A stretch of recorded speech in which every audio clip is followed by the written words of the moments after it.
Hey you all, I hope your day is going well. I am making a video about my licensure experience. So I have a previous video that'll be linked in the description box about me passing my exam, but I wanted to make a video for those of you who may have been in my shoes, which was when I failed my clinical licensing exam. So I wanted to make a video about what to do if that's you. Beginning with the emotional, the first thing that I will advise you not to do is do not throw away your diagnostic report. Your diagnostic report is the sheet that will indicate that you have failed your exam, and it will say fail. And so I don't want you to throw that away, because there's a lot of useful information that's going to guide the practical steps. So I'll talk about the practical steps, but the emotional part is that when you see that failure, you just want to get rid of it. You want to discard everything affiliated with that score, but this will not be wise. So the first thing I'll encourage you to do is to practice some temperance and do not throw that diagnostic report away. The second thing I want you to do is to create and allow yourself the chance to grieve and mourn. So when we grieve, that's the emotion that we're experiencing, and when we mourn, that's the expression of that emotion. So if you are feeling sad, find ways to express your sadness, whether it's through talking with a friend, crying, screaming into a pillow. Do whatever it is that you need to do to let that emotion out, because bottled up emotions aren't going to help you. One thing that I did that was really helpful was I went ahead, and when I got in my car, I just cried. I allowed myself to scream and yell, and I allowed myself to mourn. I allowed myself to really process that the reality I had in mind was not going to happen that day, and allowed myself to get to a place where I became okay with that. The third thing that we need to do is we need to extend self-compassion. So it's so easy to engage in self-defeating thoughts. It's easy to be hypercritical of ourselves and really be negative about ourselves, but this is the time that we would maybe talk to ourselves the same way that we would talk to our friend. So instead of calling ourselves, names and belittling ourselves and speaking negatively about ourselves, we can practice radical acceptance. We can practice more realistic and rational ways of viewing ourselves. So for me, one message that I had to tell myself was that I did the best that I could given the current circumstances. Could I have studied a little bit more?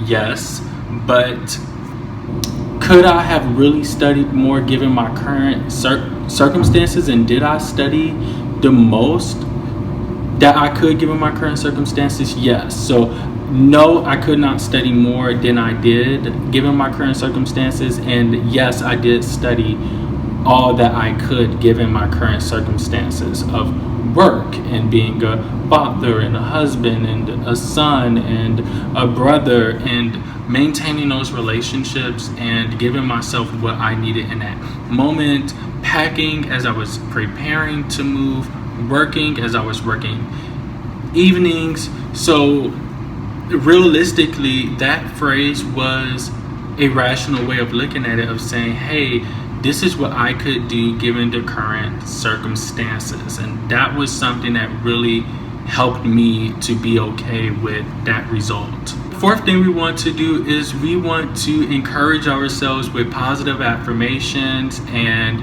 assuming the positive and having hope. It's so easy to give up with things like this, but that isn't going to help anyone. So I would really encourage you to continue to exude hope, exude confidence, and encourage yourself. Surround yourself with people who are encouraging. Surround yourself, make sure on social media you're following people that's motivating. making sure that you're following people's journeys and you're reading those testimonies of not just the people who are sharing their successes, but those who are sharing their failures, those who are failing forward and sharing ways to grow, because that's more relatable. And that's why I'm making this video, because there was minimal content about failing, and so this is that, and it was really helpful for me. The few posts that I did find about failing the exam really was helpful for me, so I want to keep that energy going of being able to encourage someone to keep going. The fifth and final tip for emotional management would be seek help. Seek help if necessary. It's okay to need to go talk to someone. Depending on your situation, you may have to wait 90 days. I did not, because I was within 5 points of passing, so I applied for a 90-day waiver, was approved, and then passed. So I think that if you are not in that boat, or even if you are in that boat, it's okay to go talk with someone. I knew if I failed the second time, because I generally don't have test anxiety. I don't really have testing issues. I'm generally a good test taker. It's about the content for me. So if I fail, that means I didn't know the content fully. And so if I failed the second time after preparing and studying, I knew that there was going to be something more clinical, and I was prepared to go seek help. So I think that you should seek services as needed. If you need to see someone, that's totally okay. Okay, so transitioning to the more practical steps. The first thing we want to do is go back to the first point in the emotional section, which is to review the diagnostic report. My recommendation is going to be to focus, to review and see what was your most, your worst part. What was the most challenging part? And put your focus there. That was one thing that I did. I looked, and the area that I got a 55% on, I brought up to an 88% average. So I would encourage you to view those. At the bottom of the page is going to be broken into 4 parts, and then it's going to let you know how many questions you needed to get correct, and is going to let you know how many you got correct. And then from there, that can inform the second point, which is to create a realistic schedule for you. So you'll know how much you need to study, you'll know what you need to study, and so from there you can create a realistic schedule that you can commit to. The third thing you should do is identify your learning style and study that way. As you can see, this whiteboard here. Some days I would say I benefit from kinesthetic learning, so I would get up on the board and I would write out different scenarios, different vignettes. I would write out different concepts to see how much I knew without looking at my notes. And so it's important to know what type of learning you are and to study that way. So I honestly am all type of learners. I don't say that in an arrogant way, but I can learn every type of way. So kinesthetically, being an auditory learner, being a visual learner. So those are all things that really help me. So I listened to recordings of myself reading. So if I was driving, I could listen. I used a whiteboard. I also wrote things out. I used note cards.